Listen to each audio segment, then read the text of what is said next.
लहर उठा, दादू से दरजीव के आप बगल हो जा। जब परमात्मा ने कुछ करना होता दोनों तरफ पहुंच जाते हैं। उधर से उस एहरन वाले के मन में कई दिन से ये आ रही थी कि ये स्थान थोड़ा है, बाहर मेरा प्लाट पड़ा है थोड़ी सी दूरी पर, गांव से दूसरी साइड में, और यदि कोई इसको मोल ले ले तो मैं वहां अपना एहरन डाल लूँ। प्रबल इच्छा हो रही इसके। तैमूर लंग ने प्रार्थना कर, सुबह उठ कर उसने अपनी माँ से कहा कि माँ, आज महात्मा जी दिखाई दिए थे, वो फक्कड़ फकीर दिखाई दिए थे स्वप्न में। उसकी माँ ने कहा, बेटा स्वप्न में मुझे भी दिखाई दिए थे, पर उन्होंने क्या कहा ये मुझे स्पष्ट याद नहीं रहा। वो कुछ बोल रहे थे पर मैं भूल गई सब। तैमूर लंग ने कहा, माँ मेरे सब याद है, ऐसे ऐसे कहा था। अब माता जी ने कहा, ठीक से बेटा देख ले कोशिश करके। अब जो ही शाम के समय उसने जा करके एहरन के मालिक से कहा कि भाई मैं भी गरीब आदमी हूँ, आप मुझे ये एहरन दे दो, कुछ 1 वर्ष के लिए उधार दे दो, मैं फिर पैसे दे दूंगा आपके, मुझे ये मैं भी अपना कोई गुजारा कर दूं छोटा मोटा काम करके। तो कहने लगा, भाई मेरा फिर तुम कब पैसे दोगे, कब दोगे इसका? कहने लगा 1 वर्ष में दे दूंगा मैं। तो उसने कहा 1 वर्ष तक, जैसा भी समय रखा 6 महीने 1 वर्ष का, कि नहीं दिया तो फिर देख ले मैं वापस ले लूंगा, अखावे से वापस ले लेना। 2-4 दिन के अंदर उसने अपना वहां से सारा ले गया, एहरन भी छोड़ दिया वहीं पर। वो पुराना सा हो रहा था वो, और उसने अपना नया साजबाज जोड़ लिया दूसरे प्लाट में। माँ बेटा ने दोनों ने उसके चारों तरफ एक कच्ची दीवार बना ली, 3-3, 4-4 फुट की, 5-5, 6-6 फुट की, और देखा खोद गए।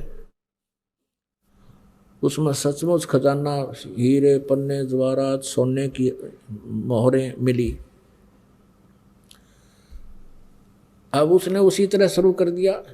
पहले घोड़े भेड़ बकरी लाया, वो बेच दी महंगी सस्ती जैसी बिक, फिर घोड़े खरीद के लाया, वो बेच दिए, महंगे बिके थे सस्ते। तो आम जनता को तो न्यू होगी भाई तैमूर लंग का हाथ पकड़ लिया भगवान ने, इसको व्यापार में व्यवसाय में बहुत बेनिफिट होने लग गया। अच्छा बढ़िया अपना मकान बना लिया, एहरन को भी पक्का सा कर लिया। अब पहले वो जब पाली जाता था, बकरियों का पाली गया हुआ था बाहर, उसने क्या देखा कि उस नगरी के राजा के नौकर खेतों से चारा लेकर आ रही थी एक लड़की, युवा लड़की नगर की, उसको जबरदस्ती उठाने की चेष्टा कर रहे थे। वो राजा बहुत ऐसाई था, बड़ा निकम्मा था, ऐसे बहन बेटियों को उठा ले जाता था, किसी की हिम्मत नहीं पड़ती थी उसका कोई विरोध कर सके। अब उस लड़की ने आवाज लगाई, रे तैमूर लंग मेरी रक्षा करना भाई, मेरी रक्षा करना। अब तैमूर लंग ने देखा भी कौन छेड़ रहा किसी बेटी को।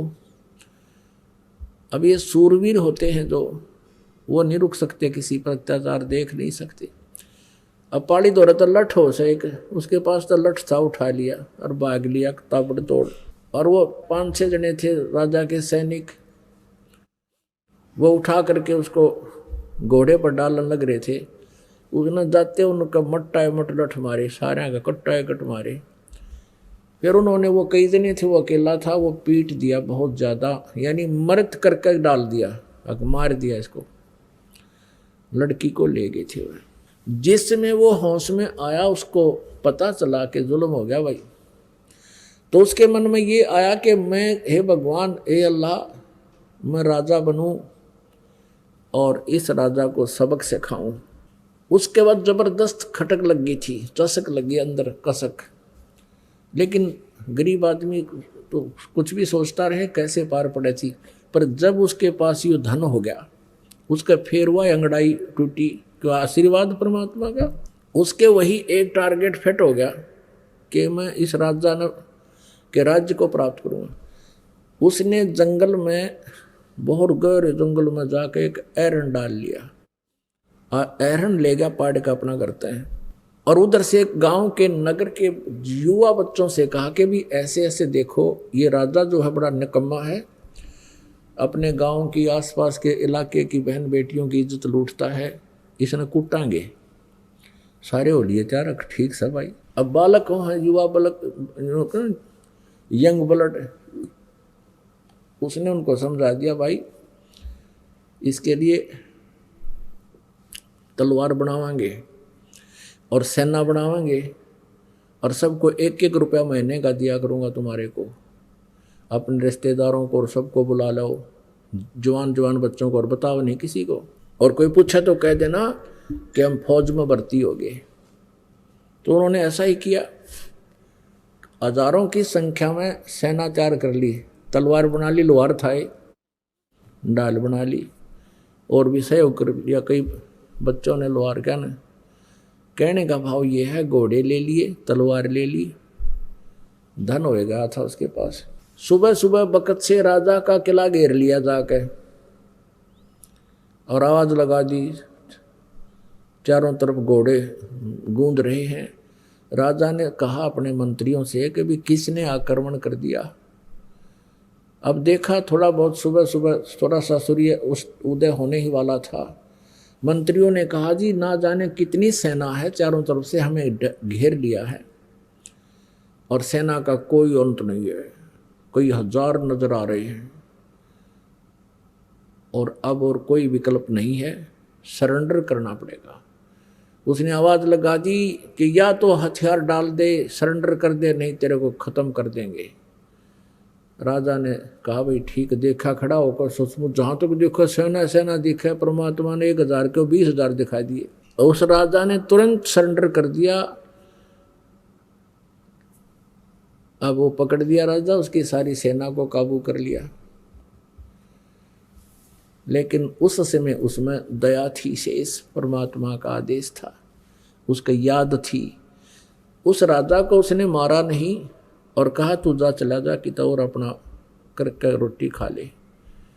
वो छोड़ दिया, मारा नहीं, लेकिन उसके शासन राज्य पर कब्जा कर लिया। इसी प्रकार फिर दूसरे राजा को कह दिया, संदेशा भिजवा दिया कि या तो सरेंडर कर ले और न युद्ध के लिए तैयार हो जा। उनको पता लग गया भाई जब ईसा पहले वाला जो राजा था वो बहुत शक्तिशाली था उन औरों की दृष्टि में।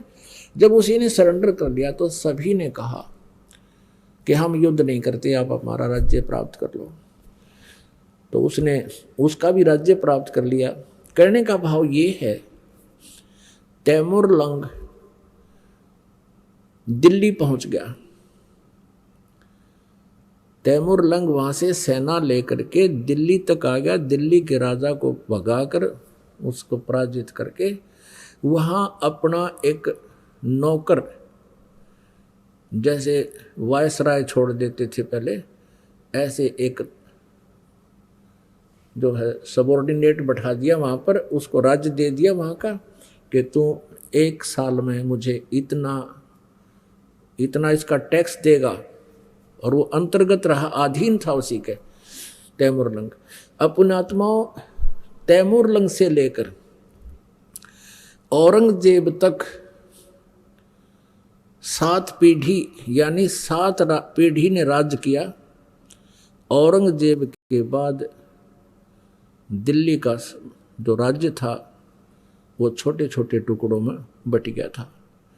परमात्मा ने 1 रोटी खा के तैमूर लंग को 7 पीढ़ी का राज दे दिया। अब यूँ तैमूर लंग बकवादा में पड़ गया, भगवान भूल गया, घड़ी माया होगी। फिर परमात्मा मिले इसको, एक दिन शिकार में गया हुआ था ये, और इसको एक चमत्कार किया इसके साथ और इससे पूछा कि तू 2 कौड़ी का आदमी, राज भूल गया भगवान को। उसके बाद तैमूर लंग परमात्मा से क्षमा याचना की, नए सिरे से उपदेश लिया, फिर अपनी भक्ति अधिकारी बना। और अब कहते हैं जब देखो परमेश्वर कबीर देव जी ने 1 रोटी तैमूर लंग को दीनी, ताते 7 बादशाही लीनी। 1 रोटी खाकर 7 पीढ़ी का राज दे दिया। और श्री कृष्ण जी ने 1 मुट्ठी चावल खाकर केवल 1 मकान बनाया था सुदामा जी का। अपनात्माओं गीता जी अध्याय नंबर 2 के श्लोक नंबर 46 में कहा कि अर्जुन, जिस समय तुझे पूर्ण परमात्मा समर्थ भगवान की जानकारी हो जाएगी, उससे परिचित हो जाएगा, उस समय तेरी आस्था इस प्रकार रह जाएगी जैसे बहुत बड़े जलाशय की प्राप्ति के उपरांत छोटे जलाशय में जैसी श्रद्धा प्राणी की रह जाती है। जैसे एक छोटा सा जलाशय तालाब होता है, एक छोटा सा जोहड़ होता है जिसमें वर्षा हो जाती है तो वो भर जाता है, और उस पर पहले सभी व्यक्ति, सभी मनुष्य, पशु पक्षी इन जलाशयों पर आश्रित रहते थे, उसी से अपना गुजारा करते थे, उसी से पीते थे, उसी से ले जाकर नहाते स्नान करते थे, उसी से अपना कोई पेड़ पौधे की सिंचाई करके उनको फलों के योग बनाते थे। और कहते हैं उन व्यक्तियों को जो उस छोटे तालाब पर, जलाशय पर आश्रित हैं, यदि उसमें एक वर्ष वर्षा ना हो तो वो सूख जाए और उसके आश्रित भी पीड़ित हों, उसके आश्रित भी मृत्यु को प्राप्त हो जाएं, प्यास से मर जाएं। और उन व्यक्तियों को कोई बहुत बड़ा जलाशय यानी बहुत बड़ी झील जिसमें 10 वर्ष वर्षा ना हो तो भी जल समाप्त ना हो, और उनको वो झील मिल जाए, उसका पता लग जाए जलाशय का, फिर उन व्यक्तियों की श्रद्धा जैसी उन छोटे तालाबों में रह जाएगी। अब अंडरस्टूड है पुण्यात्मा, जिस व्यक्ति ने वो जलाशय मिल गया उस समय में, तो तुरंत वहां से अपना ठाक गुदड़ और वहां पहुंच जाएंगे उस झील के किनारे पर। कोई ना रहे उस जोड़ के ऊपर, एक वर्ष वर्षा ना हो तो भी सूख कर आश्रित भी मरे। कहने का भाव ये है कि उन तालाबों का जल बुरा नहीं था, वो छोटे जलाशय बुरे नहीं थे, लेकिन पर्याप्त नहीं थे।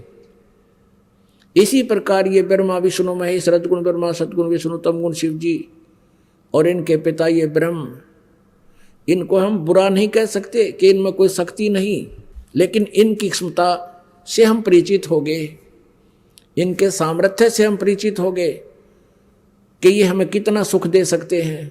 ये हमारे कर्म में परिवर्तन नहीं कर सकते, हमारे भाग्य में जो भी दुख है तो दुख ही देंगे। ये अपनी तरफ से कोई परिवर्तन नहीं कर सकते, इनकी इतनी सामर्थ्य नहीं है, ये प्रारब्ध में परिवर्तन नहीं कर सकते। और समर्थ परमात्मा, पूर्ण परमात्मा कबीर देव जी कहते मासा घटे न तेल बधे, विद ना लिखे जो लेख, सच्चा सतगुरु मेट कर ऊपर मारे मेखो। समर्थ का शरणाग हो रंग होरी हो, कबू न हो ए काज राम रंग होरी हो। बोलो सतगुरुदेव। परम पिता परमात्मा पूर्ण ब्रह्म, सारी सृष्टि के रचनहार, कुल मालिक कबीर देव जी, कबीर साहिब जी, ये हम सब आत्माओं के जनक हैं, ये हम सभी के हितैषी हैं। हम सभी आत्माएं पहले परमात्मा के पास सतलोक में रहा करते थे। हम अपनी गलती के कारण यहाँ इस काल के लोक में आ गए। यहाँ आने के बाद हम इसी व्यवस्था में रंगे गए हैं। हमारी बुद्धि यहीं तक सीमित हो गई है। जन्म और मृत्यु तो होता ही है, संतान और उत्पत्ति हमारा परम कर्तव्य है, इनका पालन पोषण करना। और फिर हमारी बेशक मृत्यु हो जावे, कोई दिक्कत नहीं। परमेश्वर कबीर जी, पूर्ण ब्रह्म, सारी सृष्टि के रचनहार, ये हमें आकर के ज्ञान कराते हैं कि तुम गलत स्थान पर रह रहे हो। कहते हैं आगे गए न बावड़े, रहते भी सब जा, और बिन साहेब की बंदगी कहीं ठोर ठिकाना ना। कि पहले जो मृत्यु को प्राप्त हो चुके वो चले गए, और बाकी जो शेष है उनको भी एक दिन चला जाना है। बिन साहेब की बंदगी, साहेब माने परमेश्वर, सत्य पुरुष, पूर्ण ब्रह्म, कंप्लीट गॉड, पूर्ण परमात्मा की भक्ति बिना कहीं ठोर ठिकाना ना, यानी कहीं पर भी आप जी स्थिर नहीं हो, स्थायी नहीं रह सकते। आज आप अपने परिवार में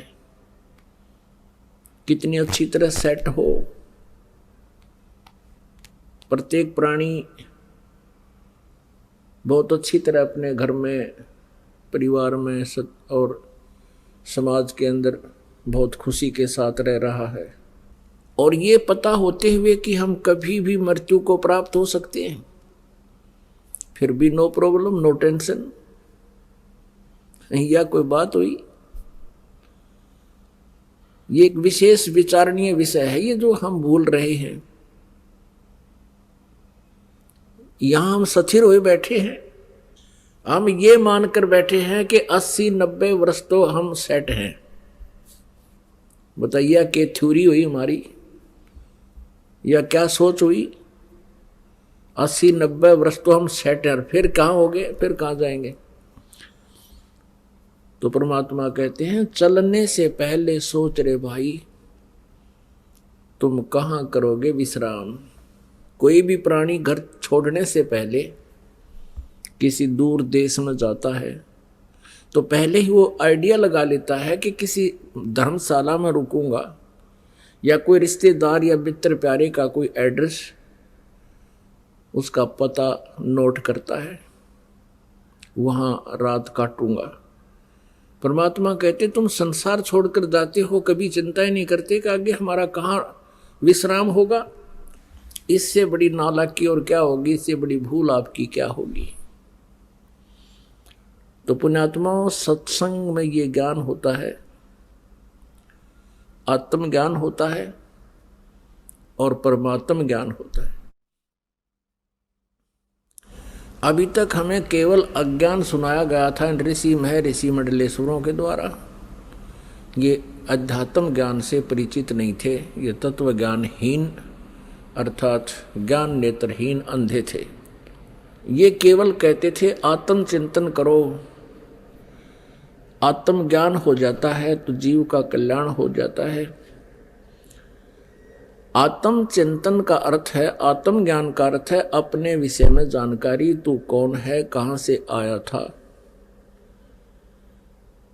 और इस जन्म मृत्यु के चक्कर में तू कैसे फंसा हुआ है। ये तो है आत्मज्ञान। और परमात्म ज्ञान भी, कौन है परमात्मा, कैसा है भगवान, कहाँ रहता है, उसकी क्या पहचान है, उसका प्रमाण कहाँ है जो हम भगवान बताने जा रहे हैं कि ये है परमात्मा, ये है कंप्लीट गॉड, पूर्ण परमात्मा। तो वो कहाँ प्रमाणित है, और फिर उसका पता जब लग जाता है तो वो परमात्म ज्ञान है। तो आज सत्संग सुबह चल रहा था, आपने सत्संग में सुना कि परमात्मा को पहचानने के लिए उसके कुछ लक्षण होते हैं। आपको बताया गया कि श्री कृष्ण जी अर्थात विष्णु जी श्री राम और श्री कृष्ण रूप में अवतरित हुए थे, जन्म लिया था, और उन्होंने जो लीलाएं की उन्हीं के आधार से हमने उनको भगवान मान लिया। अब परमात्मा के ये लक्षण नहीं होते जिन सीमित लक्षणों से हमने प्रभु संज्ञा में उनको ले रखा था। जैसे श्री रामचंद्र जी ने कौन सा अद्वितीय काम किया जो हम सुना करते थे कि समुद्र के ऊपर पुल बना दिया था। जब लंका पर चढ़ाई करनी थी सीता जी को छुड़वाने के लिए और 33 करोड़ देवताओं की बंद छुड़वाने के लिए, जो काल इसने रावण ने बंद कर रखे थे अपनी कैद में 33 करोड़ देवता। अब वो पुल कैसे बना था? श्री रामचंद्र जी से पुल नहीं बना था, तभी तो वो समुद्र में खड़े होकर के समुद्र से ही याचना कर रहे थे कि मुझे रास्ता दे दो, और 3 दिन तक घुटनों पानी में खड़ा होकर श्री रामचंद्र जी ने समुद्र से याचना की, लेकिन वो नहीं माना। तब उसको जलाने के लिए अग्निबाण छोड़ना चाहा। तब समुद्र विपर रूप धारण करके बाहर आया और कहा श्री रामचंद्र जी से कि आप मुझे मत जलाओ, इसमें बहुत बड़ा संसार बसा हुआ है। आपकी जो समस्या है उसका समाधान नल और नील के पास है। नल नील नाम के 2 सेवादार सैनिक थे उसमें, श्री राम की सेना में।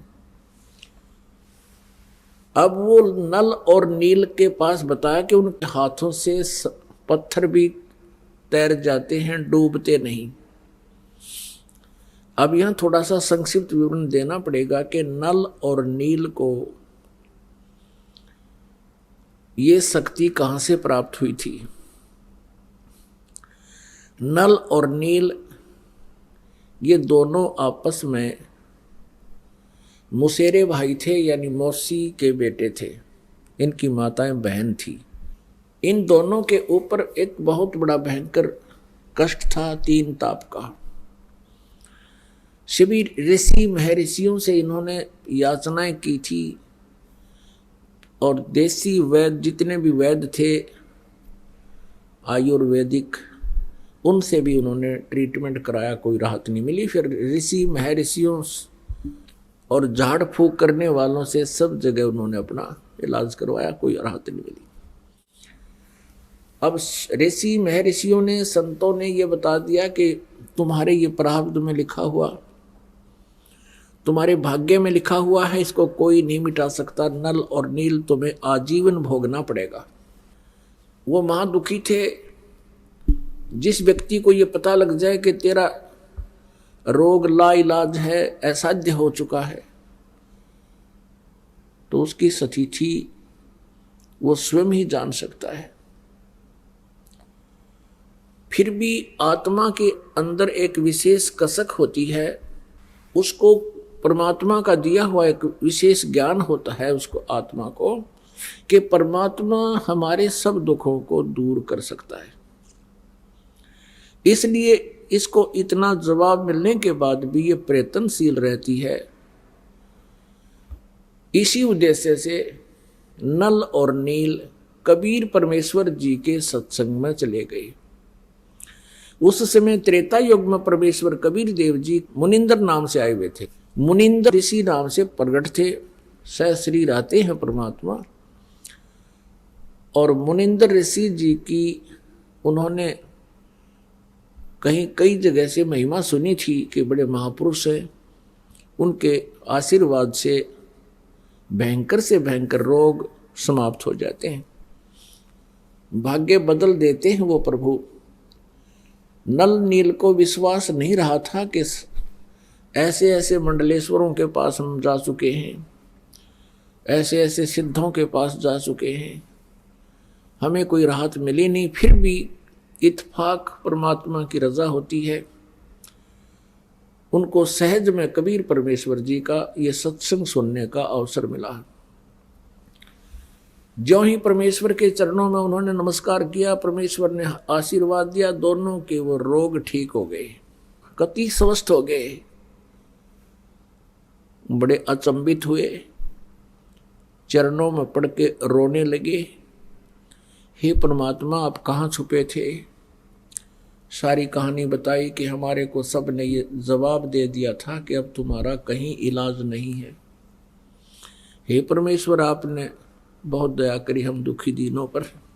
तब परमेश्वर ने कहा बेटा ये तो एक कष्ट दूर हुआ है, आपके भाग्य में तो बहुत कष्ट हैं, असंख्य जन्मों से तुम जन्म और मर रहे हो।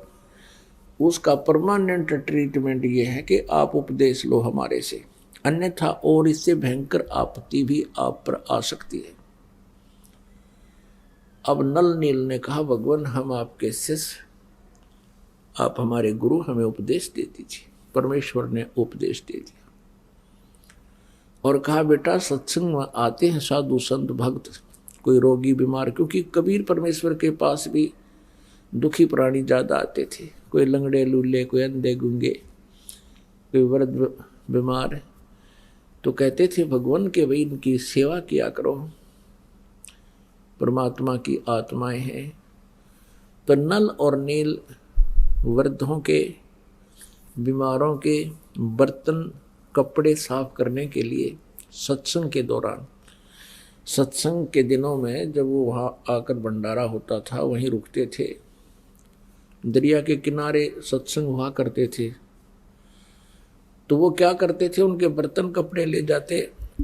पहले साबुन वगैरह होते नहीं थे, पहले कपड़े को बहुत देर तक जल में गीला करना पड़ता था और बर्तनों को भी ऐसे ही पहले पानी में भिगो दिया करते थे। तो दरिया के किनारे उन कपड़ों को वो दोनों कुछ पत्थर के नीचे दाब देते थे और जल में भिगो देते थे। ऐसे ही बर्तनों को पानी में डबो करके रख देते थे। वो सत्संग में सुने हुए चर्चाओं पर विचार करते थे, परमात्मा के द्वारा दिए गए वचनों पर विचार करते थे और फिर अपनी सतिथि पर भी वो प्रतिदिन जो है चिंतन करते थे। हमारी क्या बुरा हाल था, हमारा कोई जीवन नहीं था नल नील, आपस में बतलाते थे। परमात्मा आए हैं, जनता पता नहीं कब समझेगी, कहते हैं कोई मानता नहीं है। इस तरह की चर्चा वो किया करते थे। इतने में क्या होता कि कुछ तो कपड़े बह जाते पानी में जो वहां भिगो रखे थे, कोई बर्तन बह जाता था, उनको पता नहीं चलता। वो जितने भी शेष बचे होते उनको धो मांझ कर लाकर रख देते। किसी का कपड़ा नहीं, किसी का गिलास नहीं, किसी की थाली नहीं, क्योंकि सब अपने अपने बर्तन साथ लेकर जाते थे। तो वो कहने लगे, भाई हमारे बर्तन इतने लेकर गए थे, तुम वापस कम लाए हो, अब हम गरीब, हम कहाँ जाएं। कोई कहता हमारे वस्त्र ऐसे थे, आप वापस पूरे नहीं लाए हो। अब वो ये कहते कि हम तो जितने ले गए थे उतने ही लाए हैं। नल नील ये कहते थे कि जितने हम लेकर गए थे हम तो सभी ले आए, वहां कोई नहीं रहा है।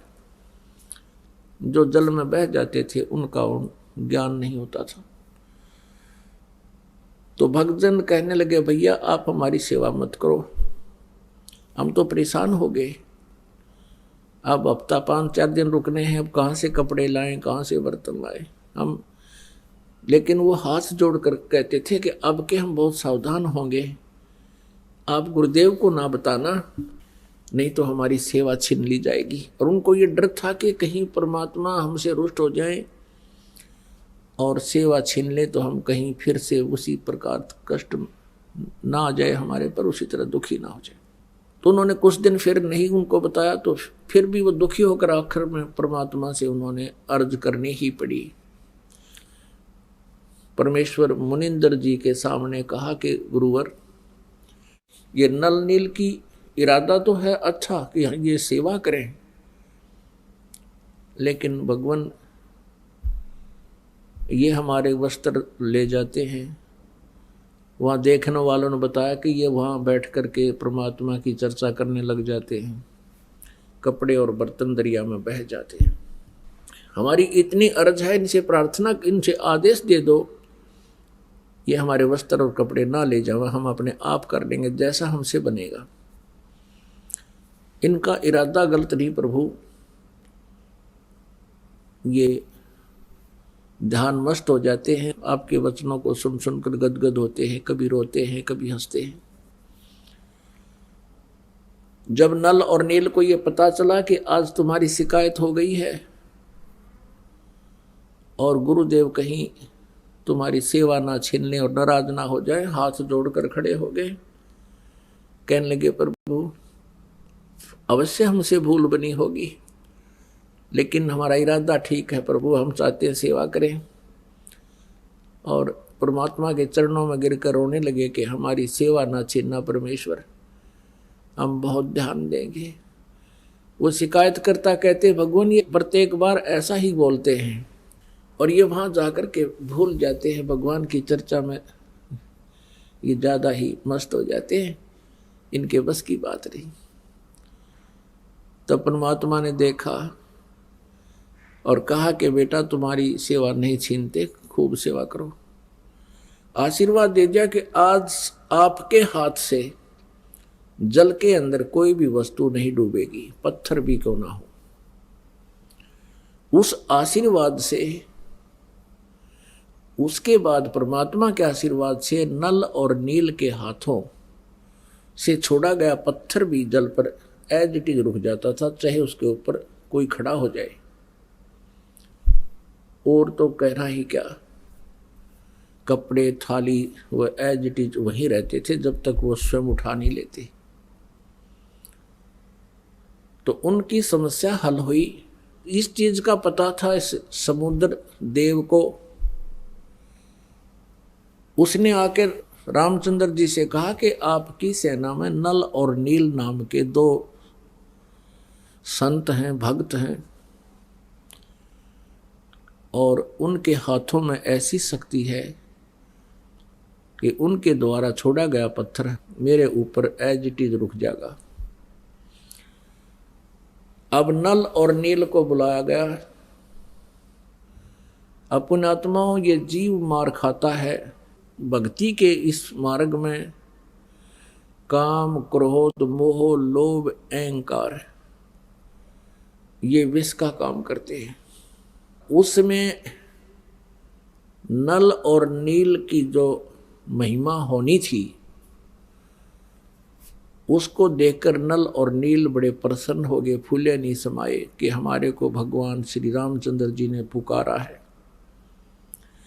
और कहा रामचंद्र जी ने कि भी क्या तुम्हारे हाथों से पत्थर तैर जाते हैं? दोनों ने कहा हाँ जी।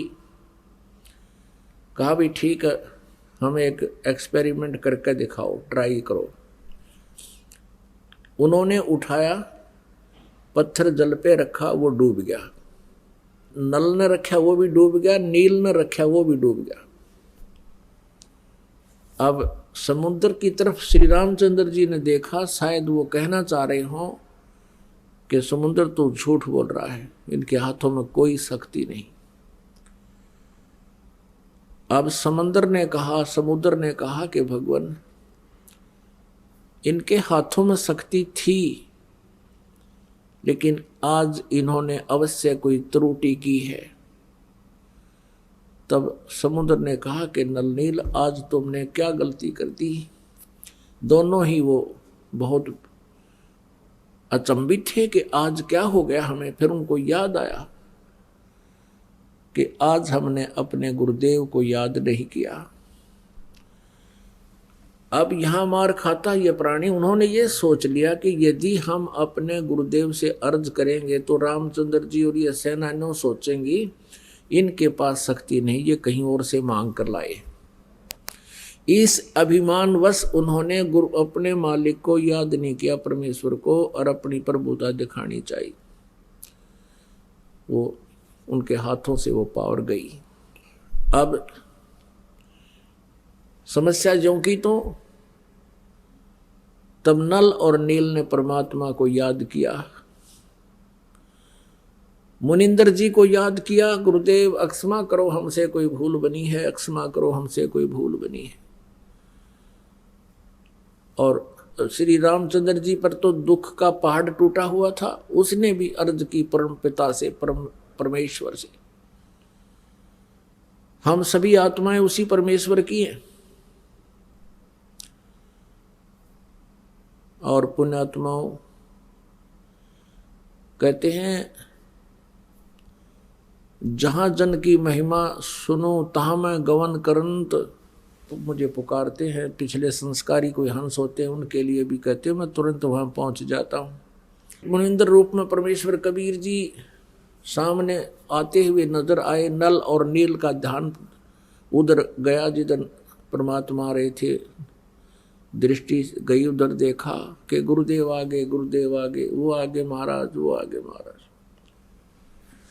सभी ने देखा एकटक सामने एक महापुरुष ऋषि आ रहे हैं।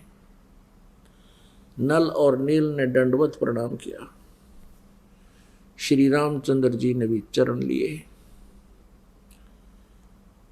श्री रामचंद्र जी ने कहा कि भगवान, आज आपके शिष्यों से ये पत्थर नहीं तैरे, जल के ऊपर पत्थर नहीं तैरे। परमेश्वर ने कहा कि आज के बाद इनके हाथों से ये तैरेंगे भी नहीं, क्योंकि इनके अंदर अभिमान आ गया। ये भूल गए भगवान को, ये स्वयंभू बनना चाहते थे। आज के बाद इनके हाथों में कोई पावर नहीं रहेगी। अब परमात्मा याद दिलाते हैं कि जैसे माता गर्भ को राखे यतन बनाए, ठेस लगे तो क्षीण होवे तेरी ऐसे भक्ति नसाए। जैसे माता, गर्भवती माता, पेट में बालक होता है, वो बहुत चिंतित रहती है। रात्रि के समय करवट लेते समय भी वो उधड़क जाती है कि कहीं मेरे बच्चे पर जोर तो नहीं आ गया, मेरा गर्भ नष्ट तो नहीं हो जाएगा। चलती है तब भी ऊंचे नीचे पर पैर रखकर बहुत ध्यान से चलती है, कहीं मेरा बच्चा, मेरा गर्भ ना खराब हो जाए। तो ऐसी सावधानी करने से माता अपने गर्भ को प्रफुल्लित करके एक लाल प्राप्त कर लेती है, बेटी या बेटा। तो यहां परमात्मा कहते हैं जैसे माता गर्भ को राखे यतन बनाए और ठेस लगे तो छिन्न होवे तेरी ऐसे भक्ति जावे। तो इस प्रकार आप जी ने अपनी भक्ति को बचा के रखना है।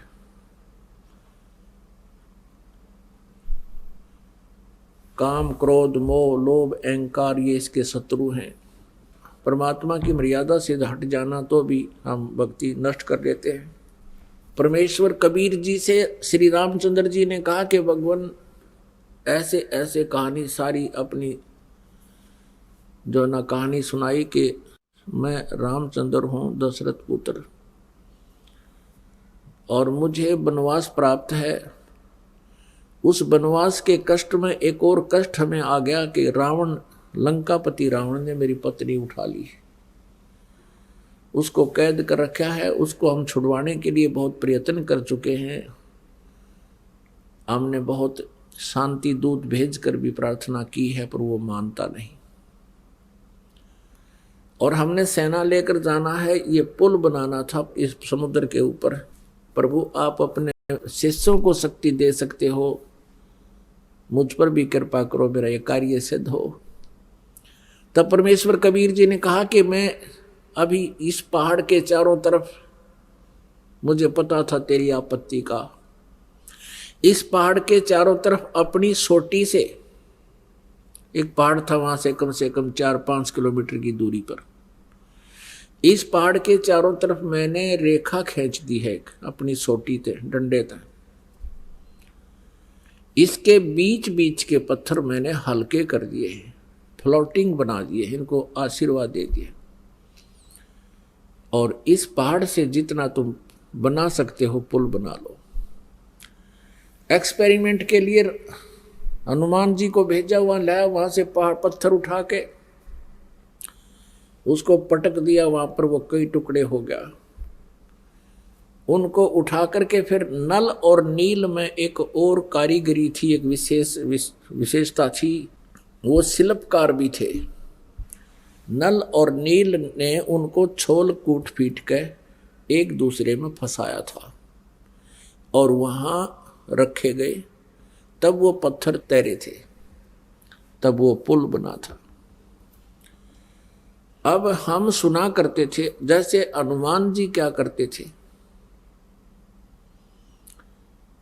हनुमान जी पत्थर वहां से, क्योंकि 4-5 किलोमीटर से उठा के लाना था और पुल के ऊपर भी आगे चल चल के डालना था, लंबाई बहुत बढ़ती चली गई थी। हनुमान जी क्या करते थे, पत्थर पर राम लिख लेते थे, राम,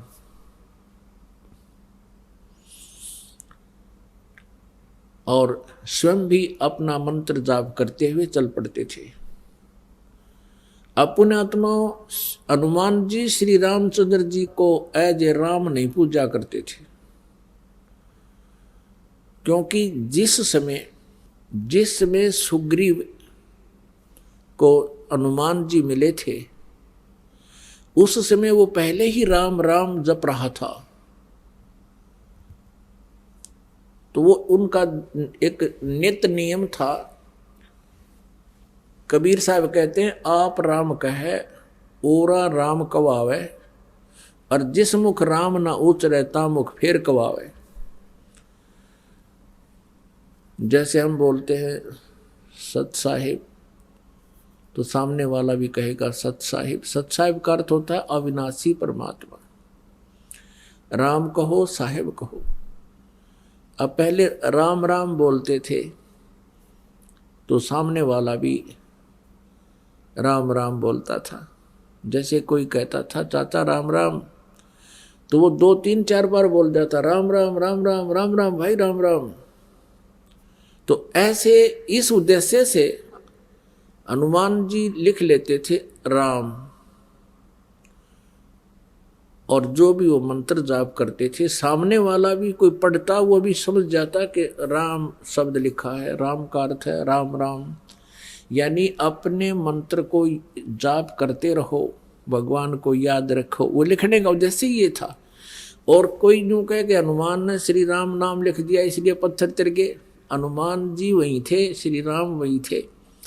अब पहले हम क्या सुना करते थे कि श्री रामचंद्र जी ने पुल बना दिया समुद्र पर।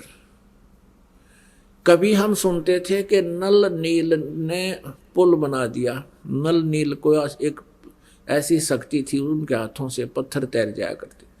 फिर हनुमान जी ने राम नाम लिख दिया इसलिए पत्थर तैर गए।